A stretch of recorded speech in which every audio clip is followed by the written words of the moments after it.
And then there was some kid who should have taken a nap, and he didn't take a nap, so he just screamed in the middle of this whole thing. I actually think it's kind of cool that the thing went, and I'm looking at you, not the camera. You're adorable. I just feel like I want to. Okay, look at the camera. Oh, had to everybody stop in and watch what we're doing.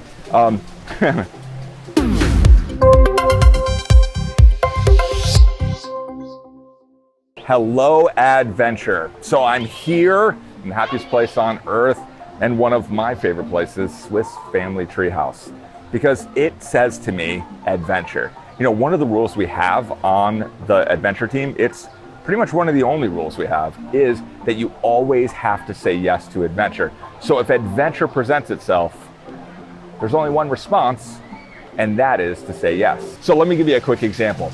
Cynthia's on our adventure team, and she lives in Boston, but we were down in Sarasota, and her family lives there. So we flew her down to be part of some of our planning and some of our adventure, and she wanted to obviously see her family. So we said, okay, great, see your family.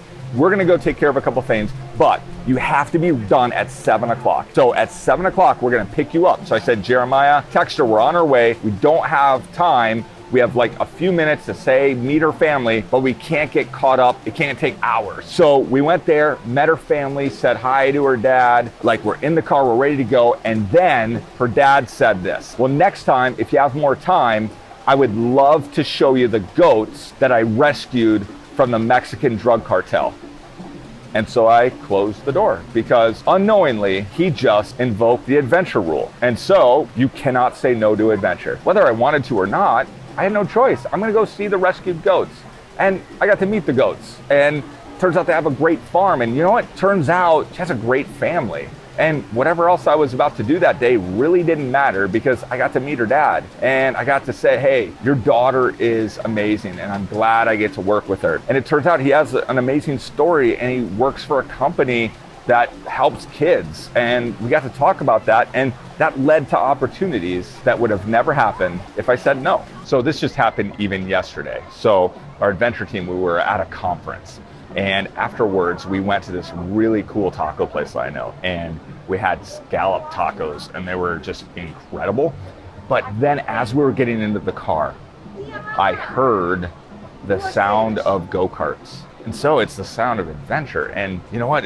We're gonna maybe be late and I wanted to leave because we had a 3-hour drive, but it's the sound of go-karts. I looked around the corner and there was Adventure Landing. Well, you can't say no to adventure and you can't say no to Adventure Landing, but you know what? I've been on go-karts before, so it's easy to be able to say, listen, we just worked an entire day.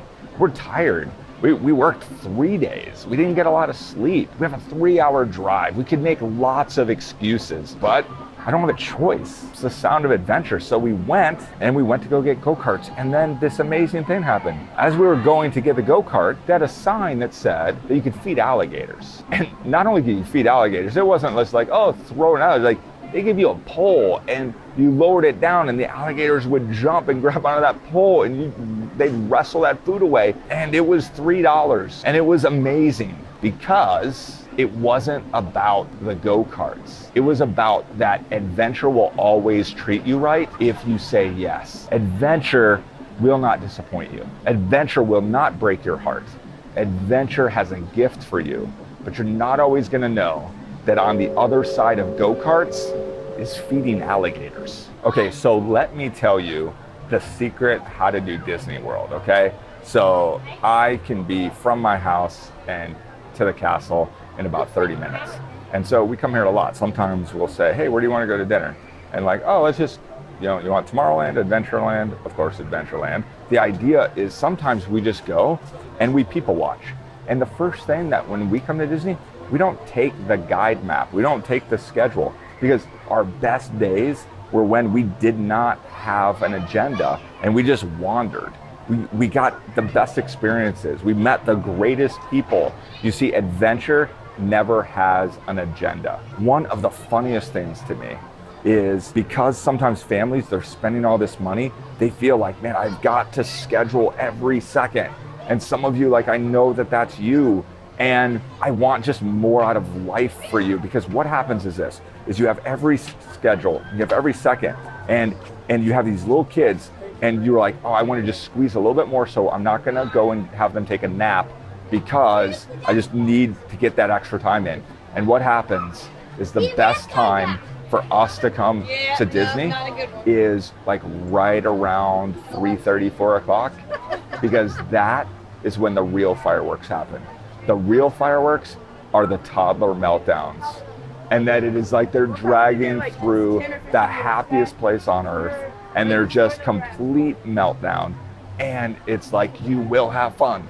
You will have fun. It's not fun because the day was too planned. There was too much of an agenda. Tourists, they're dependent on an itinerary, and they have to have a tour guide with them or their world falls apart. But adventurers, that's different. They're independent. And the only thing they're guided by is a mindset. And that mindset is to always say yes to adventure.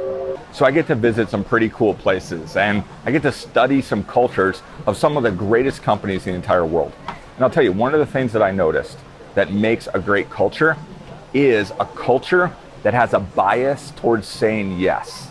You see, most cultures and most people that I meet, most teams that I run into, their default position is always no. And so think, is that you? Is that the answer is always the default no? That is not what is going to give you the greatest opportunities. That's not going to give you the life that you want. You need to have a bias towards yes. A bias towards, if somebody says, hey, I need help, you're thinking, yes, how can I help that person? So what I've had to learn to do in my life is take some of the decision making off the table, that I've predetermined some of my answers. So for example, I don't even consider, am I going to give up? Because when I want to give up, I just say, well, you know what? The only problem with that I want to give up is I've already decided I'm not going to give up, so it's not an option. Or what happens is sometimes when I'm tired, so sometimes what we do is we have to make decisions based upon when we're tired or where we're hungry or things like that. And so what happens to me is like, I'll have a friend call and say, hey, we're all going out. We're going to go get chicken wings and we're going to go watch a game. And I say, you know what? I just got home. I'm tired. I'm going to have excuse after excuse. But because I predetermined that my answer for people is always yes, then I don't have to debate that. I'm like, okay, I'll be right over. And I'm sometimes don't even want to, but I go and I'm always happy. So what you have to do is you have to predetermine that your answer for people is yes, because when you become too busy for people, then you're just too busy. Okay, so one of the things that I think people be really surprised about is that I'm actually super shy. And you're like, no, there's no way. No, I am like, I get deathly afraid. I was like, no, I saw you. You like spoke to 15,000 people. That to me, that's not a fear that I have. I feel perfectly calm. If you said, hey, there's 5,000 people over there, here's a topic out of a hat, I don't get nervous. But if you said, hey, there's that one person sitting over there in the corner, and go up and introduce yourself, like I get super shy about it. And even my wife, she'll joke, like I'll say, hey, what time does that close? And she'll, I don't know, go ask the person working there. And I was like, no, can you ask them? I get super shy. And so I've had to learn to get over that and meet and introduce myself to people and reach out, because what I realized is that I'm shy, but what they might be taking it as is that I'm being arrogant or that I'm being a snob. And I just started realizing, wait, if it's about other people, then maybe I'm thinking about this wrong. And so I've had to change my mindset to realize that I might be only one person away from my next breakthrough. So there was plenty of times in my life where I wanted to give up. But you know what? It was just one more, like it was, if I stopped here, I was literally one phone call away from having my breakthrough. Do you know that you're just one conversation away from the momentum that you need? It doesn't matter how many no's you get. What if the yes that you need, it's just one more away? The person that you can change your life, that you could change their life, and it will change your life. It doesn't matter how many no's you get, you only need that one yes. And that yes can set a series of events that can change your life, and it also can change that person's life. You see, it only ever begins with just one. The opportunity of a lifetime needs to be seized in the lifetime of the opportunity. Say yes to adventure, and your adventure begins right now.